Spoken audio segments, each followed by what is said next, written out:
Is it okay to fake it till you make it? So anong take nyo doon? Sa mga taong nagfe-flex sila ng mga kotse nila or ganyan, to some other people, para sa kanila, kung babadrip ka sa akin, inggit ka lang sa akin kasi successful ako eh. Pikit ka na lang. Ikaw ba, nayayabangan ka ba sa ganun? Kasi usually, yun mga nagpo-post niyan, ang sinasabi nila parati, nagbibigay kami ng motivation. Correct. Nagbibigay kami ng dreams. Here to inspire, not to brag. Oo, I'm here to inspire. Oh my Dapat God. at ganitong edad, meron ka ng ganito. Bawal ka ganyan lang. For me, everyone has their own timing. Ang galing. Everyone has their own timing. Hindi mo man panahon ngayon, pero God always has a plan kung bakit niya tayo nilagay dyan.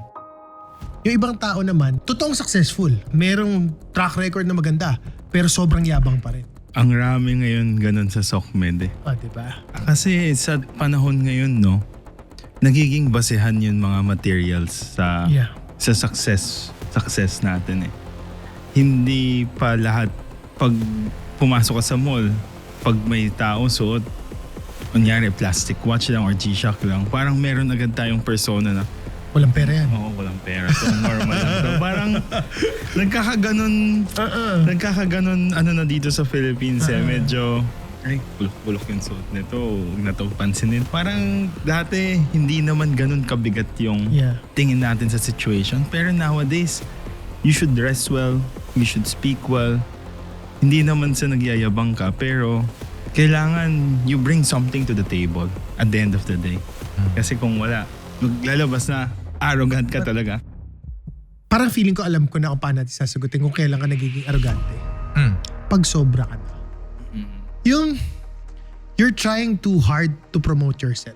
Kasi marami namang ways of promoting yourself eh. Na hindi mauumay o mabubwisit sa'yo yung mga tao. Perfect. Yun ang tingin ko, doon mo masasabi na medyo, I think arrogante tong tao na to. Na parang overkill na yung promotion, promising something that is not real.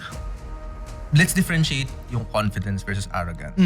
Confidence, if you're not able to back it up with competence, mukha ka talagang arrogante. Confidence without competence, doon tayo nagiging arrogant. Parang nagyayabang ka lang eh. Our conversation for tonight is confidence versus arrogance.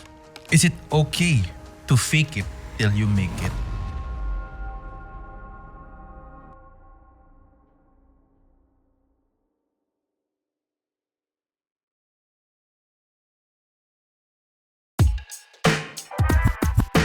Podcast na naman with Gerald at Brian. Aral lang pulutan sa inuman at kwentuhan. Pinagsamang veterano, parehong talentado. Ihanda ang mic at baso sa lames at intablado. Gusto ko ganito, ang kwentuhan lang ay easy. Nagiging totoo lalo pag naka-whiskey. Pero hinay lang, para goods pa rin ang kidney. Pormahang mabait pero mga bara ay deadly. Ubat lang ang beat pero kumakalabit. Hip-hop kalakip sa struggles ko sa streets. Kung usapang patagisan, huwag magbaka sa kalibro. Utak namin hinulman ng kali at sa kalibro.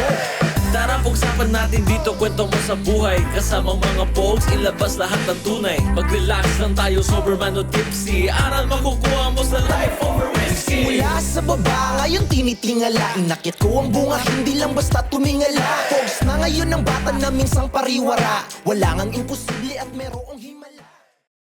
Hey everyone, and welcome to another episode of Life Over Whiskey podcast, where we share valuable life lessons and stories you can learn from over a glass of whiskey. My name is Brian. And I'm Gerald. Direk Che, magandang gabi sa'yo. Magandang gabi, sir. Magandang gabi sa ating mga ka-whiskey, mga ka-low-barkada, at isa na namang inaabangang episode. Itong episode natin for tonight. Andito pa rin tayo, Direk. Saan nga ba tayo, Direk? Triton Studio, syempre. Ang ganda pala, no? Sa Triton. Malakas dito, Bray. Malakas, saka yun na maganda, Direk. Dahil sila, yung mga ka-whiskey, mga ka-low-barkada natin, they can actually experience this themselves. So you mean same level of production sa Life Over Whiskey? Pogs yan. Diba? So guys, if you're interested in having this kind of production, check out ninyo Triton Studios. And of course, Direk, hindi natin kakalimutan ang favorite nating whiskey. Of course, Charleston James. Charleston James, maraming salamat for sponsoring this episode. And Direk, without further ado, introduce ko na ang ating guest. Fire away, Brian. I'm very excited because our guest for tonight turned a simple Filipino veggie into a global snack sensation. For him, business isn't about chasing profit. It's about building a legacy. With passion, creativity, and the belief that money will follow. When you love your brand more than anyone else.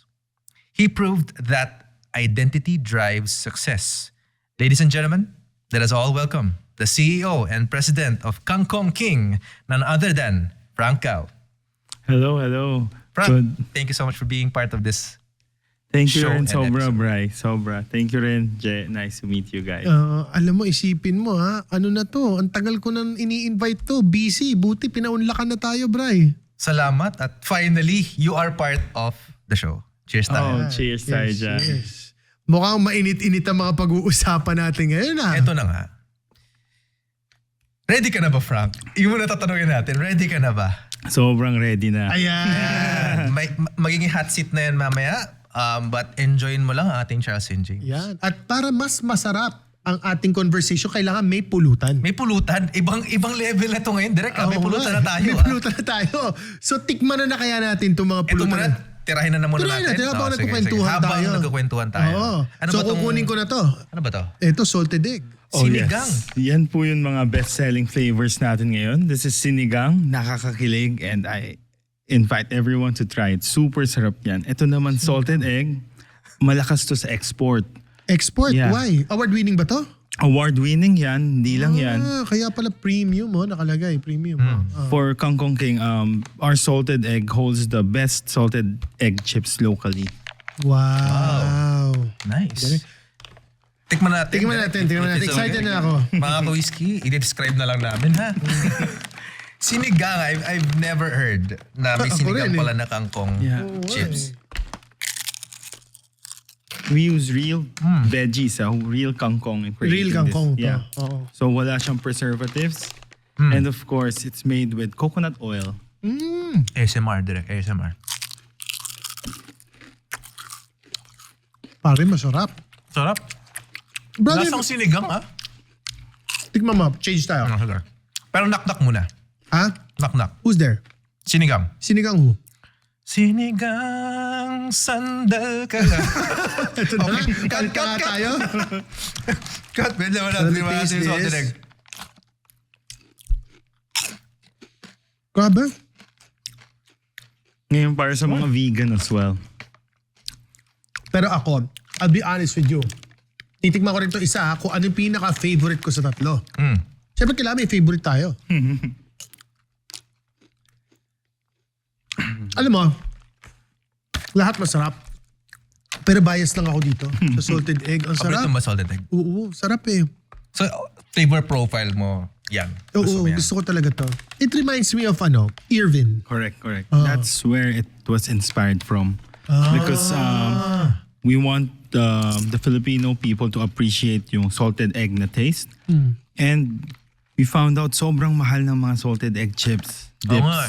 Yeah. Yung Irvin, isang bag niya nasa 400, 500. And this one ba is how much if you don't mind me It's asking? only 180 pesos. 180 pesos? Yeah. Wow.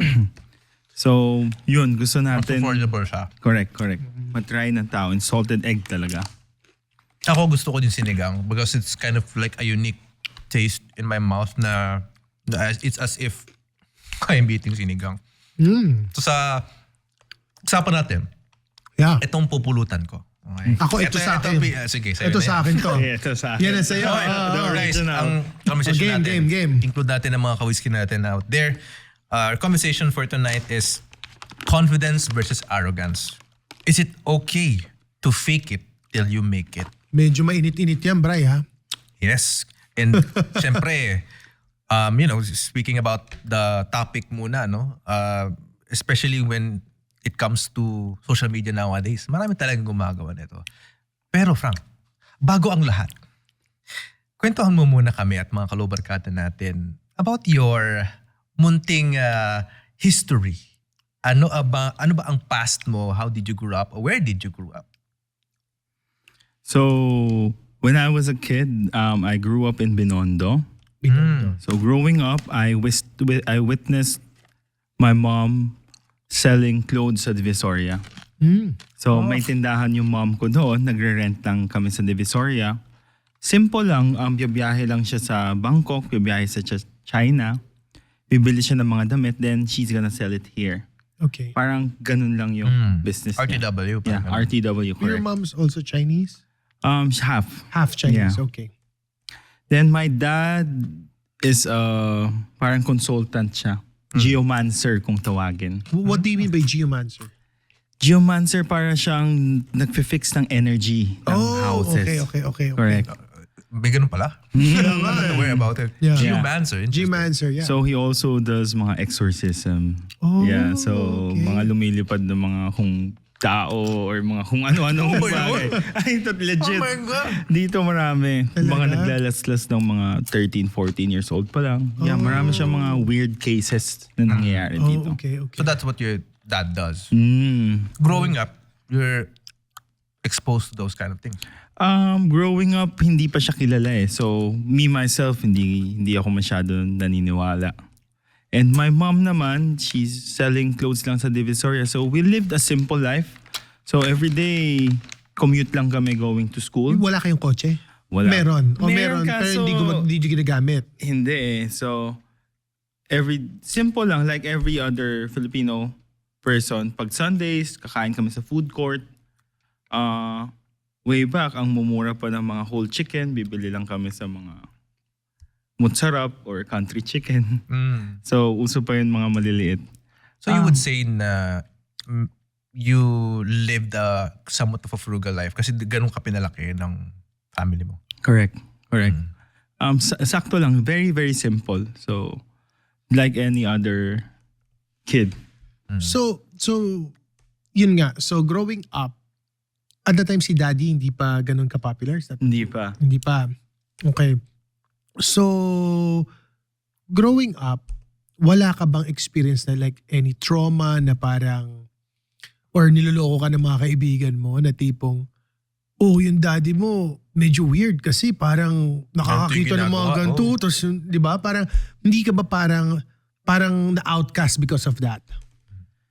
At first, of course, yes na feel ko na parang feng shui yung Nadjudge daddy ka. niya o nadjudge ako. Pero as time went by, growing up, there are more people thanking me na, uy, buti dumating yung dad mo sa life namin. Buti nawala yung sakit ni ganyan. So maraming ganun stories Okay. na made me legit na maniwala talaga na gumagana pala talaga. Okay. Pero ever since I was a child, yun na, nagkaroon na ng somewhat business-minded. Kasi Where did that come from? yun feeling ko sa Divisoria eh. Kasi pinapasama kami ng mom ko magbenta ng damit sa Divisoria. Benta as in literal na you. Sa Sa pwesto. storefront lang kami. Yan. Sir, bili na po kayo damit. Ganyan. So yung bata ako, bumibili na ako ng stickers. 20 pesos yan, isang banig. Meron dyan mga 20 to 30 stickers sa loob ng isang banig. Then, I sell it for 5 pesos each. So, yun isang banig ko na 20 pesos, nagiging mga 100 siya sa mga 5 pesos. So, hindi lang yun yung grade school ako nun. Yung high school ako, mga Pokemon cards naman. Dumaan ka pala sa face na gano'n. Oo. Talaga So pala. nagbabayad sell ka ng Pokemon cards. Before. Tapos yung college naman ako, nauso naman yung baller. Mga... Yeah, baller ID. Papagawa ka tapos ano. Papagawa ko sa Divisoria, minimum 100 pieces. Nasa 80 pesos to 100 pesos. Tapos 80 how lang. much do you sell it? I sell it for 250. So yun pang inom ko Times dati three. sa college, Tama. pang labas-labas. Pang gimmick. Okay. Pumapasok siya sa mga side. Pero nung bata ka, so syempre nga, bata pa lang business na bray eh. Pumasok ba sa isip mo na mag-corporate? Or nakapag-corporate ka ba? Yung corporate mismo, hindi. Pero I've had friends who called me because I graduated human resource from Okay. Benilde. Okay. Okay. So when I graduated human resource, sinasabi nila parate, ano natutunan mo dyan? Okay. Sakto hiring kami, punta ka nga sa amin, ikaw mag-interview ng mga applicant. So nagka-season ako, nag-interview ako ng mga applicant sa iba-ibang company. 3 companies. Pero ano ka, parang consultant ka na? Correct. Hindi correct. ka talaga employed. Yes, correct. Correct. Pero it went by months din. 3-4 months per company. Then, nakita ako na I love talking with people, dealing with people, but I don't love what I'm doing. Oh. Yeah. So, You like dealing with people but you don't love what you're doing. When you were literally doing HR, no? Interacting with people. parang gusto ko, Bakit? yun rin yung nagtanong sa akin na sabi ko. Introvert ka ba? Ako, hindi. Hindi. So ano yung reason? What's the reason? Sabi ko, etong human resource, parang mas magagamit ko pa to in a bigger scale.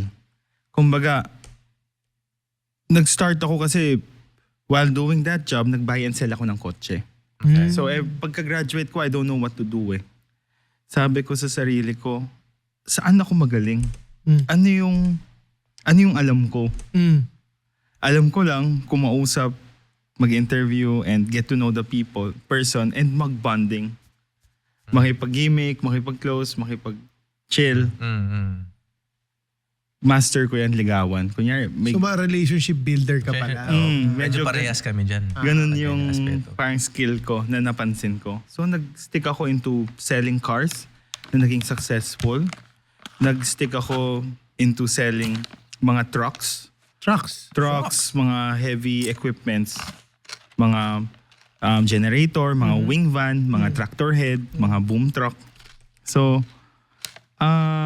after nun, na-realize ko sa sarili ko na ito yung gusto kong magbenta.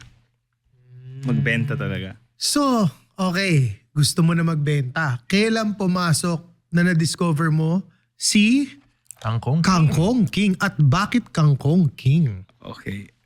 So ever since I was growing up, yun nga, being business-minded, every person my age, 30 to 40, siguro 20 to 40 I would say, dreamed of having a potato corner. So lahat tayo, pagka-graduate ko, bata pa lang ako, high school pa lang ako, gusto ko maka-franchise ng potato corner. Gusto ko magka-potato corner. Kung nagka-potato corner lang ako dyan sa mall na yan, mayaman na ako. So, it never went outside my mind na gumawa ng brand Sariling sa'yo. na sariling sa atin. Na parang potato corner. It was inspired from that brand as well. Kasi, just like fries, we just changed the base ingredient to kangkong eh. So we batter it, we fry it, and we also flavor it like they do. So, yun yung nagbigay sa akin na parang, subukan ko kaya ito na parang gawing potato corner. So if you can see sa mga mall namin, sa SM, Robinsons, meron kami mga cups na parang sa potato corner if you buy mga mega, tera. Sa amin naman, orangutan, chimpanzee, pati ape. Iba-iba rin yung sizes namin. Hindi yung pag-differentiate mo ng sizes. Correct. Ang galing, ano? So, ano ka ba? Medyo fanatic ka ba ni King Kong? Yes. Because I was born year of the monkey as well. Oh, galing. I was 92, di ba? 92, correct. Hindi lang yun. We want to correlate the brand with youthfulness eh. I'm sorry. Okay, so it's fine. Gusto natin na pag nakita ng tao, like other brands like si Jollibee or si McDo, meron silang visualization na parang youthfulness. Okay. Na parang makikita nila na kid-friendly siya. Yeah. Kaya nga, one of the things we're proud of the brand is ang raming mga magulang nagpapasalamat sa amin. Because a lot of kids don't eat veggies, do eat veggies because of what we do. Kasi we make it playful, we make it very crispy and very good.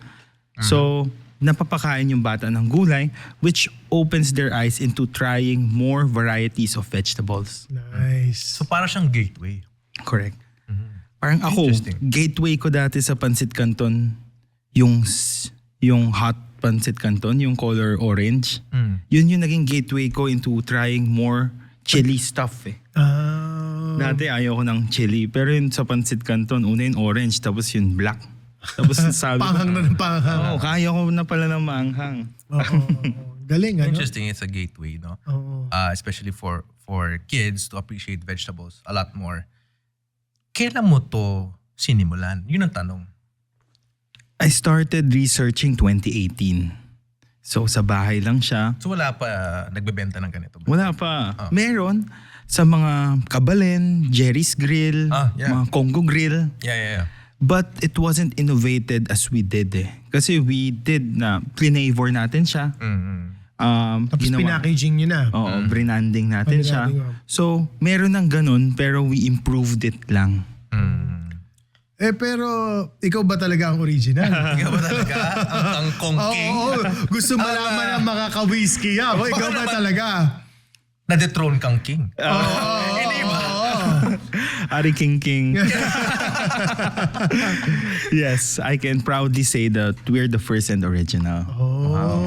Okay. Kasi minsan sa social media, pag scroll ako, may mga iba ako nakikita. Parang iba diba? Kaya nga Pero guys, I think it's about time to dive into the conversation of confidence versus arrogance. Okay lang ba talaga? Is it okay to fake it till you make it? If I may start, no? Let's differentiate yung confidence versus arrogance. Confidence, if you're not able to back it up with competence, mukha ka talagang arrogante. Diba? Pero kung sakali man that you're able to be number one, truthful, or nag-fact check to mga tao, kaya mo i-back it up, then it gives you more, let's say, authority to say things. Mas paniniwalaan ka ng mga tao.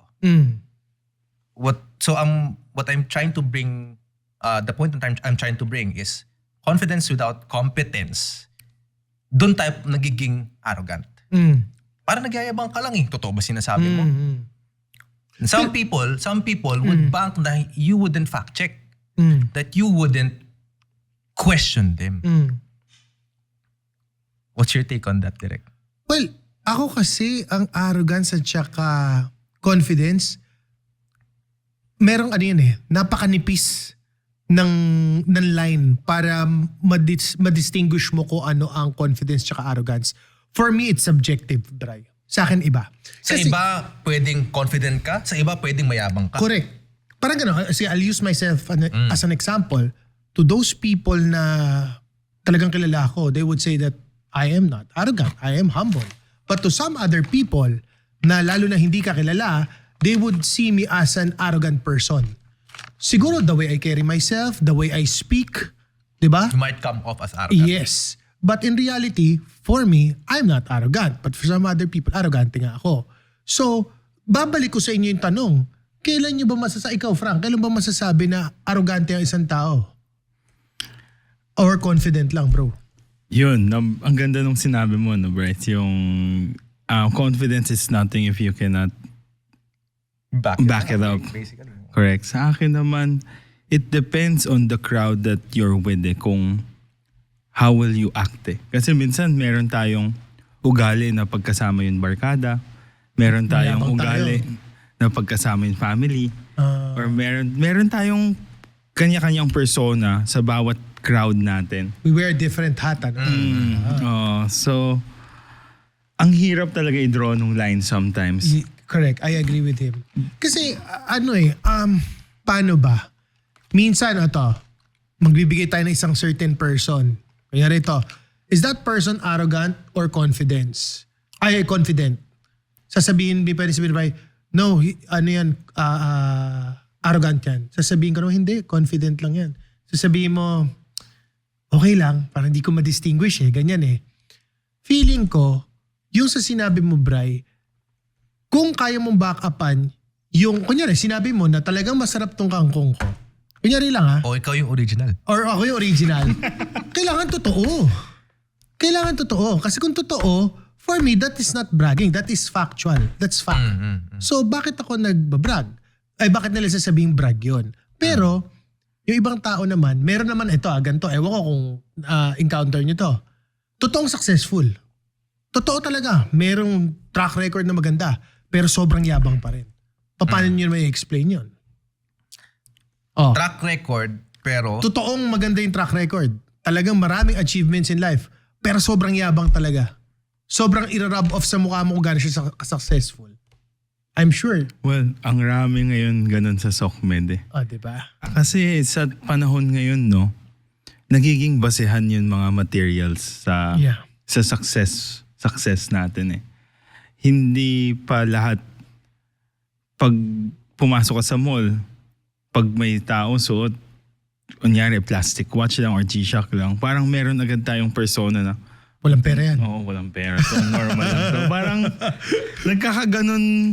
nagkakaganon ano na dito sa Philippines eh. Medyo, bulok-bulok yung suot nito. Huwag na ito pansinin. Parang dati, hindi naman ganun kabigat yung tingin natin sa situation. Pero nowadays, you should dress well.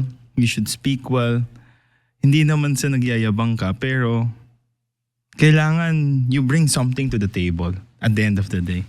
Kasi kung wala, yun nga, maglalabas na arrogant ka talaga. Yun nga eh.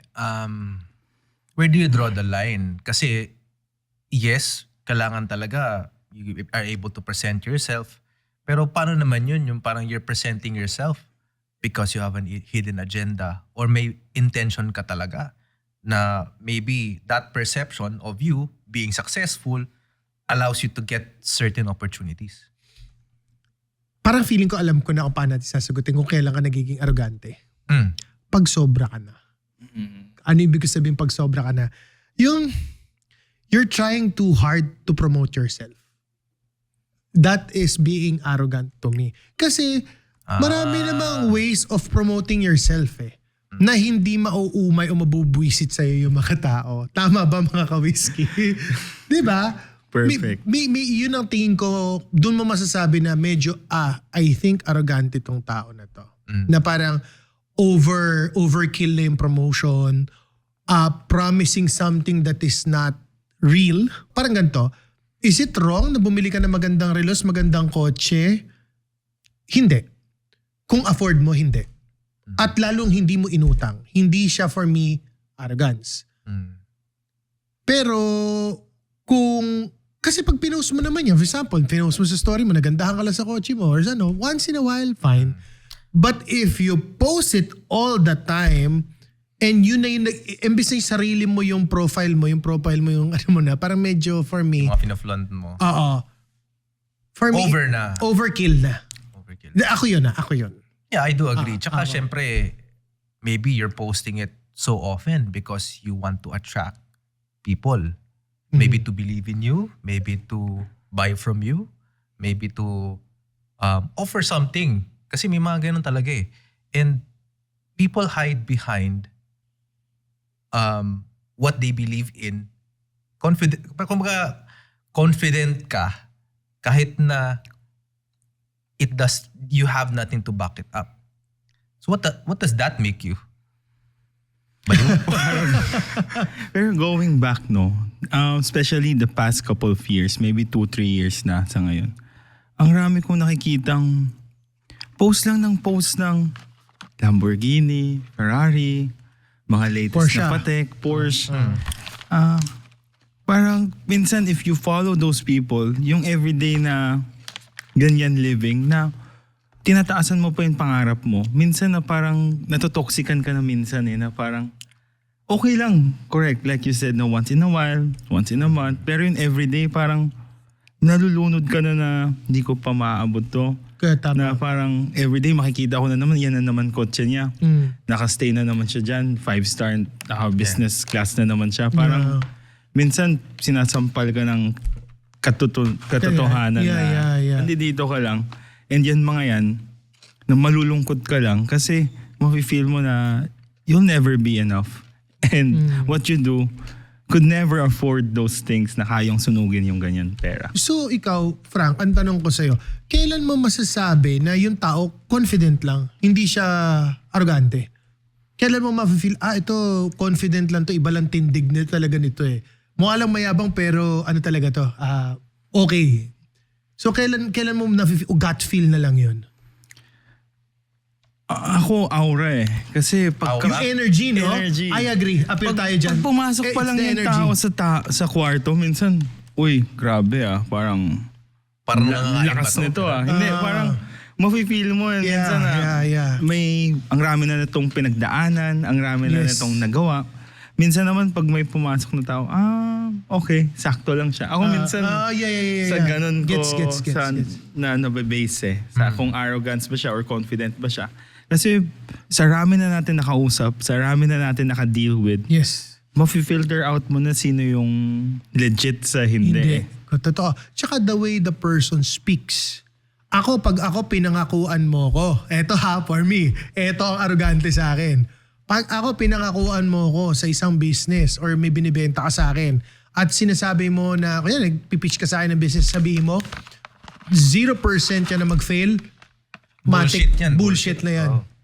At pag sinabi mo sa akin na there's a guarantee that I will earn 10 times sa investment ko, that's red flag for me already. Integrity matters Yes. at the end of the day. That is arrogance for me. Yung arrogante ka nun para sa akin.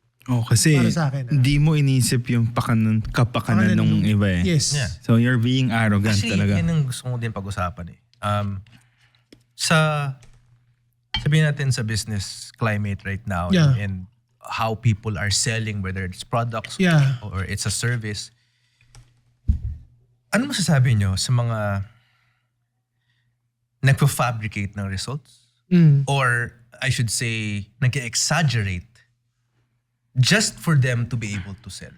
Okay. Can I start first? Yes. Para at least save the best for last. Save the best for last. Okay. Ako, I respect everybody who grinds. Okay, mas may respeto ako sa nag-grind kaysa sa hindi nag-grind kasi wala kang ginagawa sa buhay mo. Okay. Ngayon, you have to do what you have to do. As long as in moderation ka. Meaning, sometimes kasi pag nagbenta ka rin, let's just say property, when you sell a property, you highlight kung ano yung best dun sa property na yon. Di ba? Kapag magbibenta ka, same as selling yourself, you highlight kung ano yung best sa'yo, kung ano yung best traits mo, right? That is normal. Pero pag binlow up mo yan ng 10 beses at kinlay mo na sa tao na ganto ganyan, oh man, parang ano ka na nun, fraudster ka na nun for me. Why? Kasi you are promising something na hindi naman totoo. You're selling the dream. Sample, sabihin mo sa akin, Direk J, if you buy this product, if you buy this Kangkong King, magiging matalino ka ng 10 times sa next podcast episode mo. That is not true. But if you tell me na alam mo, pag kinain mo tong Kangkong King na to, you'll enjoy the podcast episode and probably mas maganda yung mga sasabihin mo sa episode. You see the difference? What's believable? Diba? Diba? Tanongin mo sarili mo yung what is believable? Diba? Depende kung paano mo siya ipepresent eh. Kasi parang hinahype mo na masyado in such a way na people would think na, oh my God, magic pill to. This is the way, this is the answer. So, that's... Bago ikaw, ako naman, ang take ko dyan, teka lang, actually paubos na. Kaya nga sarap eh, no? Ano ba dyan? Kaya sumasarap yung kwentuhan. Totoo naman, dahil dito. Anyway, so, sabi mo nga, I would also say the same thing. We respect the grind. But the thing is, that will only last if walang nakakaalam at walang makakaalam. Kung alam ng mga tao, you wouldn't be trusted anymore eh. Who's gonna buy your product? Makabenta ka ng 1 beses, 2 beses, wala kang repeat business. Yeah. Because nobody will believe you anymore. And that's the whole point of making sure that you are in integrity with your word. Ano yung sinabi mo? Kasi, tandaan nyo, kahit yung mga issue-issue ngayon sa bansa lahat na may resibo. Huwag nyo antayin na hanapin yung resibo nyo. Okay? Diba? So, it's important that we always be in integrity to our word. Pero ito na yung pinaka-inaantay natin. Ito, ano sagot yung kaya sagot ni Frank? Frank. Kaya nang talagang Ano masabi mo pinaka-importante. sa mga tao na nag-claim na mga exaggerated, sometimes fabricated results and outcomes para lang makabenta? Sa totoo, if you look at Facebook now, yan yung lahat makikita mo eh. For 8888, makaka-start ka na ng ganitong negosyo.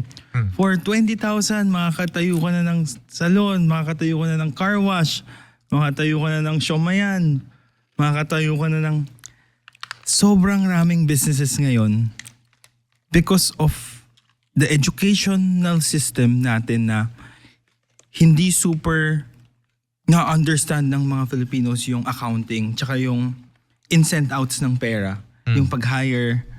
Kala nila lahat, sobrang dali lang mag-business. Kala nila na hindi ako yayaman pag nag-work lang ako. Kala nila kailangan nila ng business talaga. Imbes na we're creating more people na mag-work as corporate, maging maayos yung GDP natin, mas marami tayong professionals, nagiging lahat dito. Nagbebenta na lang ng sabon, nagbebenta na lang ng... Parang ang raming jobs na nalolost because of things na false promising advertisements na will lead you to nowhere after 10 years. 10 years from now, kung nagbenta ka ng ganyan, kaya ba yan? I mean, we're talking about yung mga company lang yung ginagamit nila. Walang back-up ng legitimacy. We're talking about yung mga sabon, pampaputi, or mga pampakinis. Ang rami Especially kasing... if it's not theirs. Correct. Company is not theirs. Correct. The moment na it's gone, wala na rin yung opportunity mo. So, you're saying that wag magnegosyo ang mga tao? Lalo na Pilipino, ha? No, not necessarily. I'm saying na ganito yun. I'll give you an example. Kunwari, sa Siargao, isang island siya. Ang meron dyan 200 na kainan. Let's say mga yung lunchtime, yung tuturo-turo, mga canteen. Sa Siargao, wala pang Jollibee. Pag nagtayo yung Jollibee doon, everyday sales ni Jollibee, let's say 300,000-400,000. Yung mga kantina, 200 na kantina yun, 2,000 a day lang yan eh. Patay lahat ng kantina yun. And now, papunta pa lang dito eh. I see it everywhere. May KFC dyan. Next 500 meters may Popeyes dyan. Next 500 meters may Jollibee dyan. Lahat ng tao gusto na magnegosyo na parang paglabas mo pa lang may makainan ka na eh. Ba't pa ako lalayo? Nagiging ganun eh. Kaya ngayon, I really believe that business is service. You should be good at what you're doing at. You should be the best. Dati, hanap mo ako ng marunong gumawa ng TV. Ngayon, hanap mo ako ng magaling gumawa ng TV. Kasi wala akong nakilalang professional. Wala akong nakilalang taong hindi magaling sa field nila na hindi naging successful. So, from my take, dun sa sinasabi niya is, let's not romanticize business or having a business. Sometimes, binabagayan din eh. Na ikaw as someone, maybe in your own character and personality, bagay talaga magnegosyo.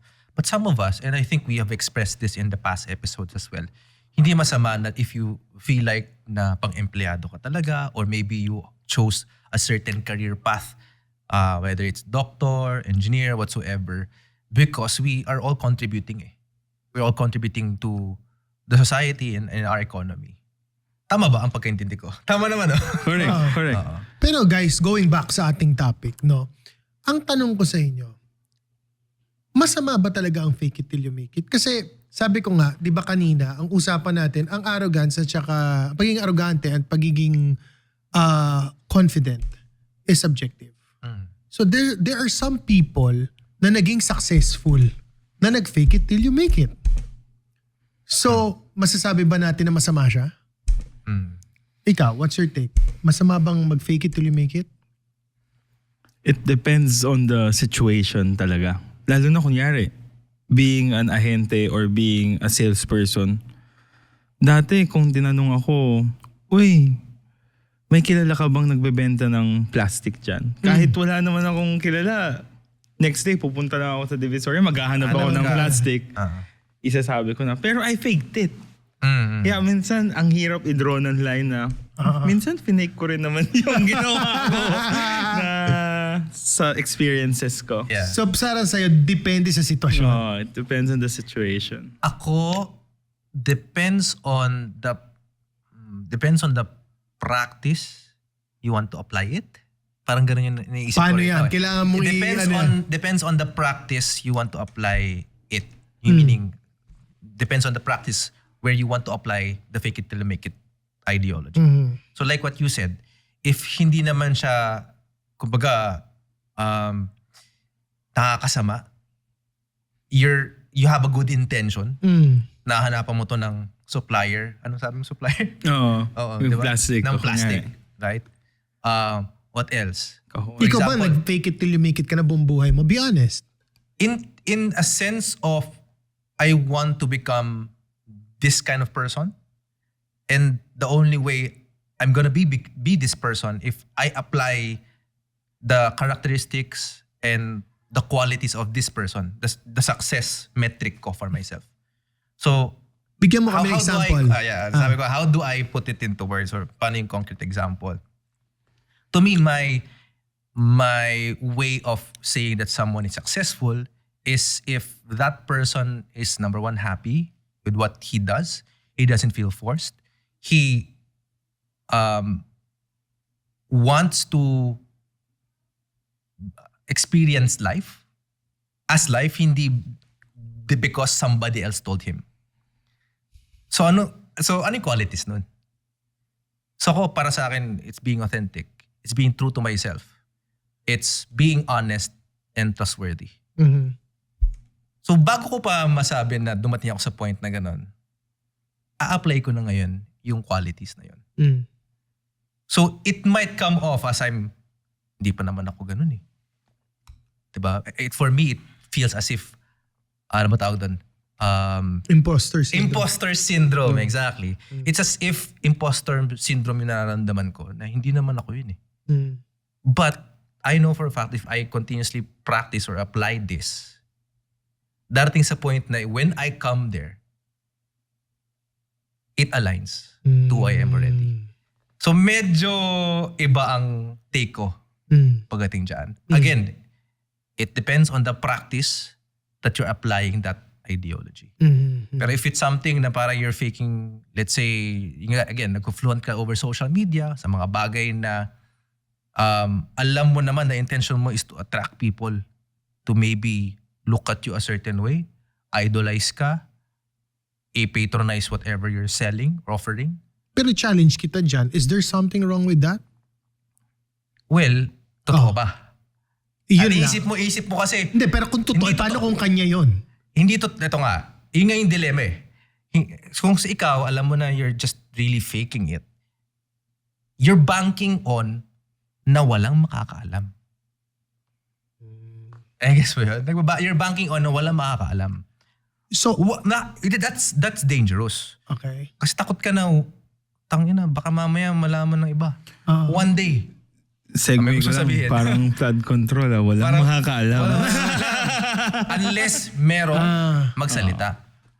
Well, that's alam mo yun, parang are you willing to live that life? Yeah. Pero, okay, sige. Short-term gain over long-term satisfaction or sustainability. Pero ako, okay, sige, good point yan na. Pero ito, tanongin natin si Frank.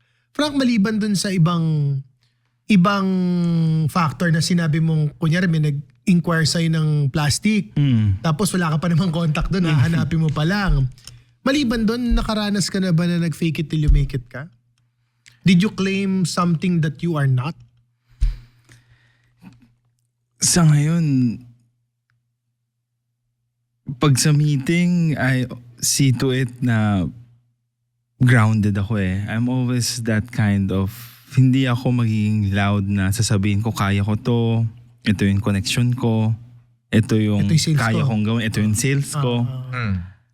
Factual Pero ka lang. Factual lang tayo na kung ano talaga yung totoo, kung nasa saan tayo ngayon, and kung ano pa yung gusto natin abutin, yun yung malinaw sa atin talaga.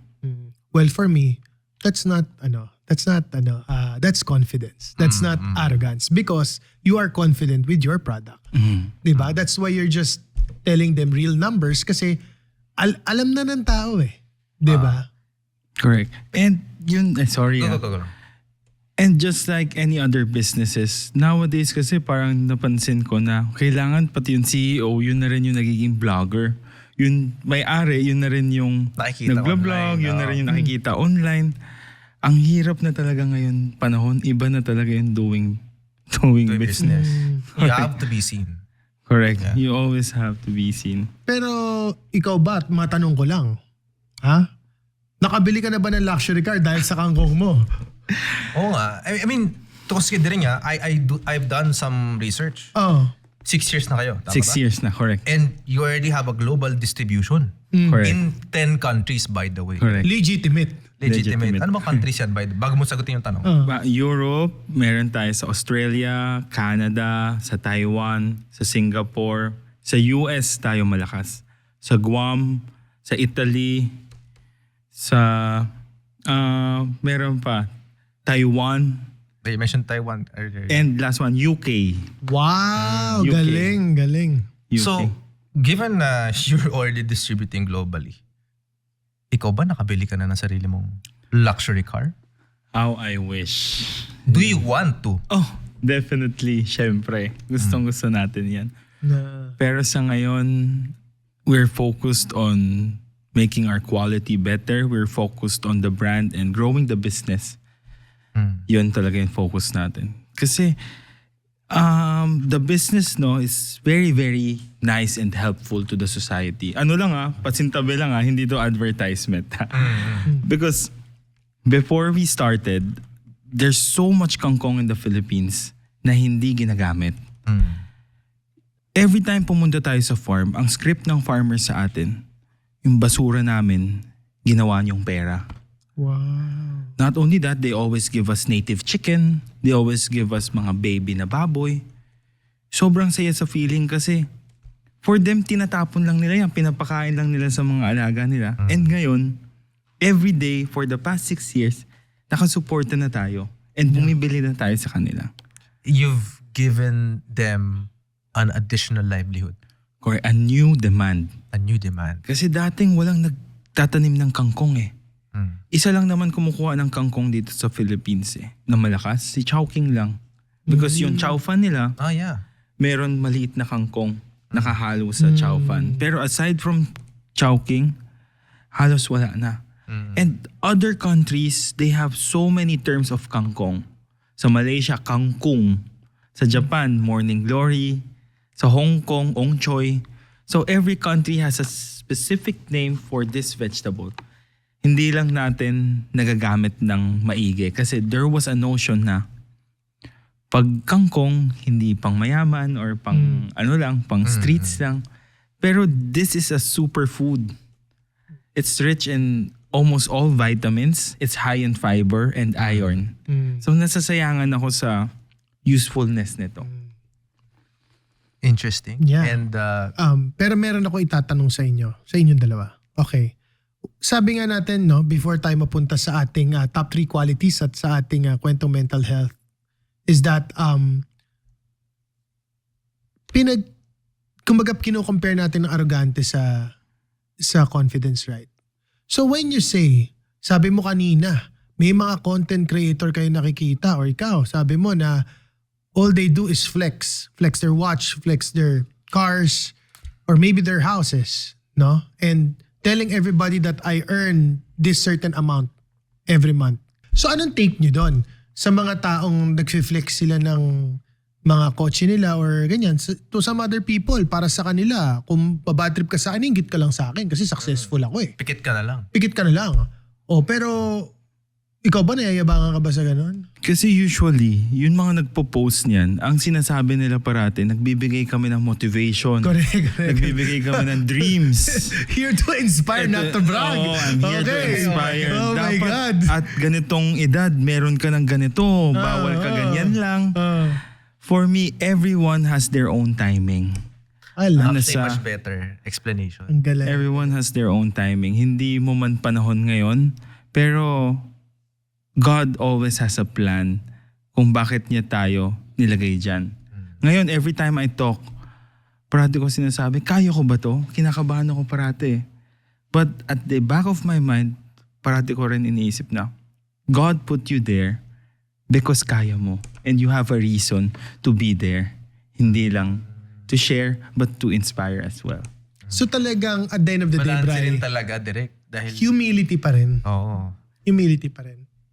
Kasi Kasi, it's okay, di ba, madalas sabi mo nga yung here to inspire, not to brag, mga Oh, ganyan, yun di ba? yung sinasabi ng mga tao sa social Oo. media eh. Pero alam mo naman kapag talagang show off na eh. Alam mo naman eh. Matalino na ka naman eh pag scrutinize ka ng isang post. Andiyan ba talaga siya to inspire you, to motivate you, to move? Or andiyan talaga siya to just flex? Pero meron ako mga ibang content creator na nakikita na parang lahat daw na pinapost natin, it's all about flexing. Lahat. Anything that we post. If you post your family, you're flexing. If you post your car, you're flexing. If you post kung saan ka kumakain ng madalas sa mga Michelin star, then you're flexing. So yun nga ang hirap. Kailan natin malalaman? Ako feeling ko ang sagot, kung ako masasagot bago mo siya tanungin. Ang sagot lang dyan, depende kung sino yung nagpo-post. Depende, no? Depende. May factor din the person. Perspective talaga. So is it the truth? And how do you feel about the person posting it? Yes. Yun tingin ko yun eh. Correct.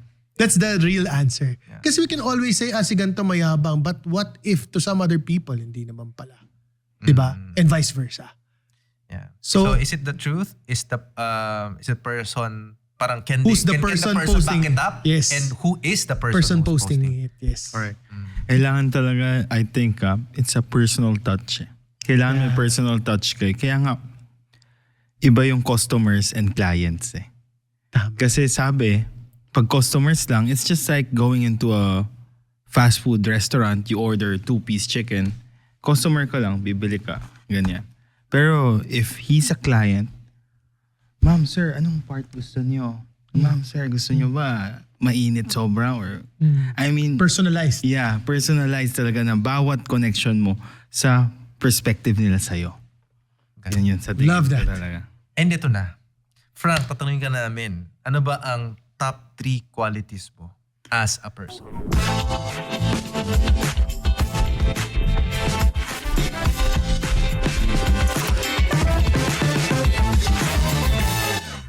Mapapakain ako ng salted egg. Meron pa ba ang tanong? Meron pa naman. Wala na eh. Ako, I'm a very happy, jolly person. Yun yung number 1. So, whenever you ask all of my friends, of the people around me, parati ako masaya and happy-go-lucky. Number 2, siguro, giver ako. I mean, lahat ng meron ko ngayon, hindi ko hawak. Lahat na sa business, lahat na sa partners ko, lahat na sa paligid ko. Kasi, I don't know, parang feeling ko, iba eh kung umiikot talaga. Oh. Number 3, siguro, kind ako. Kasi hindi ko kaya yung employees ko, kunyari magkasakit sa hospital, or kunyari yung pandemic happened, talagang ibibigay ko pati brief ko, masustendohan lang yung family nila. Minsan kaya nag-aaway kami. 4 kasi kami mag-partners dito eh. Minsan I'm too giving na minsan nakakalimutan ko na rin sarili ko. Kasi I believe na people trust me, people know me, and people would back me up. Pero sometimes, there also comes a line sa tingin ko. Pero, yun. I think because you realize that you have to back yourself up sometimes. You yourself, kailangan mo back up yung sarili mo. So sabi niya, happy, giver or generosity, and then kind. You know what I like about this guy? Aside sa masarap talaga tong Kangkong King, kaya Down alam to ko, earth ba? down to earth, kaya alam ko ba't successful tong Kangkong King. May gusto kong tanong sa kanya bago tong ano natin. Sige, go. Tanong mo lang, Brian. Tanong ko lang, nagalit ka na ba? Kasi parang hindi siya magalit-galit eh. Diba? Parang yung temperament niya talagang chill Kalmado lang. Kalmado, oo. chill lang. Nagagalit ka naman. Kailan malalaman ng taong galit ka, bro? Pag walang benta. Hindi naman. Hindi naman. I always try to make everyone around me happy and motivated as much as possible. So lahat ng employees natin, siguro 60 to 70, I make sure to talk with each and every one of them monthly as well. That's nice. To, somehow be connected to them kahit may notes ako. Yeah. May notes ako eh. Kunyari, itong tao ko, 3 yung anak. Itong Kasi tao hindi mo ko. na makakabisado lahat oo, yun. Sa dami. College na yung anak niya. So, Ginagawa ko din sa notes ko yung mga about people I really matters. Oo, correct. Kasi parang pag kinausap mo sila, pag sinabi mo, kamusta na? Graduating na yung anak mo ah. Or minsan kinausap mo, marketing yung anak mo, gagraduate na ba siya? Parang makes them feel Special. Yeah. Of course. Family talaga with the Makes them company. feel that you're connected. Yeah. Hindi lang to about me helping your business. Correct. Tama. Hindi siya transactional. Yes, that's a proper term.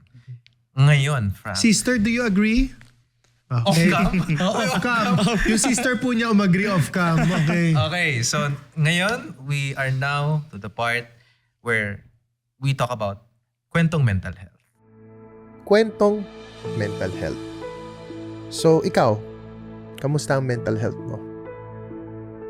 Ito ay aming card game in partnership with Untolds. Untolds. Yes, so it is available over Shopee, TikTok, and Lazada. Mukhang hindi mo binilisan yung pagsabi mo ngayon na Shopee, Ano, TikTok, chill lang Lazada. tayo ngayon. Okay. Kung gusto mo ba, take to. I'm gonna read the question. Yes, Yeah. read the question and after reading it, inom ka ante. Isang maikling buhay na puno ng kahulugan o isang mahabang buhay na pangkaraniwan? Okay. Parang bagay sa kanya yung tanong, ano? Bagay sa'yo. Uminom ka muna bago mo sagutin ang ating Ako, napainom siya. Life card. Oo. Of course, I would stick with the first statement na isang maikling buhay na puno ng kahulugan. puno ng kahulugan. Why? In times like these, you should leave legacy eh. You should leave a name for your other family members to prosper. Uy, anak yan ni ganyan. Uy, mabait na pamilya yan. Huwag niyo siyang lulukohin. So, hindi na to para sa'yo eh. It's being selfless eh. It's for the future of The next your generation. next Na generation. sasabihin, naging maayos yung pamilya niya, huwag mo yan lulukohin. Yeah. So, yun pa rin at the end of the day. Being able to leave a legacy. That's so nice. Leave. That's so nice. I love that. Thank you. Can I give my takeaway? Go ahead, Direk. Alam mo, grabe no? Parang ako, admittedly, sometimes ako, when I have a certain achievement in life, no? Sometimes guilty din ako. Minsan I post it. Totoo yan, I post it, no? Na natutunan ko ngayon kay Frank is that hindi naman lahat dapat always mo i-flaunt yung resume mo. That's one thing that na natutunan ko for tonight. Let your product speak for itself.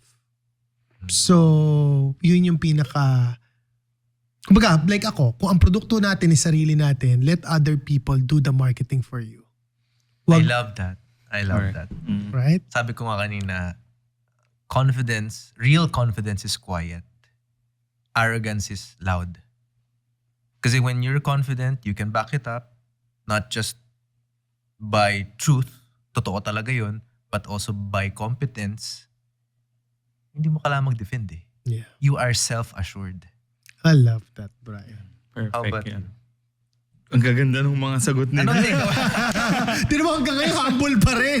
Hanggang ba naman, pati siya sagot niya, humble pa rin. Nag-iisip lang yan. Nag-isip lang. Ayun, Yeah, anong takeaway mo sa ating ko. conversation? Sobrang rami kong natutunan no, na in order for you to reach a certain point in your life, the people would be the judge if you really deserve it or not at the end of the day. Pag-uusapan yan, malalaman yan, and walang sikretong hindi nabubungkal. Ay, grabe! Mic drop! I think that's a perfect ending. I know. Mga ka-whiskey, mga kalobarkada. Saan ka ba na makikita? Please do recommend or... Guys, please do follow us on Facebook, Instagram, Lazada, Shopee, TikTok at Kangkong King PH. Please, sobrang sarap nito, sobrang crispy, and I'm sure hindi kayo magsisisi 390 niyo. Alright, maraming salamat mga Kuwiski, mga Kalobarkada. Thank you for tuning in and watching this particular episode. Life over whiskey approved. Life over Whiskey approved. Sabi nga nila direct, pag naka-whiskey ka, Mas open ka. Stay always stay pogs. pogs. Cheers, Thank you, guys. Cheers. Podcast na naman with Gerald at Brian. Aral lang pulutan sa inuman at kwentuhan. Pinagsamang veterano, parehong talentado. Ihanda ang may katbaso sa lames at intablado. Big Eyes Production.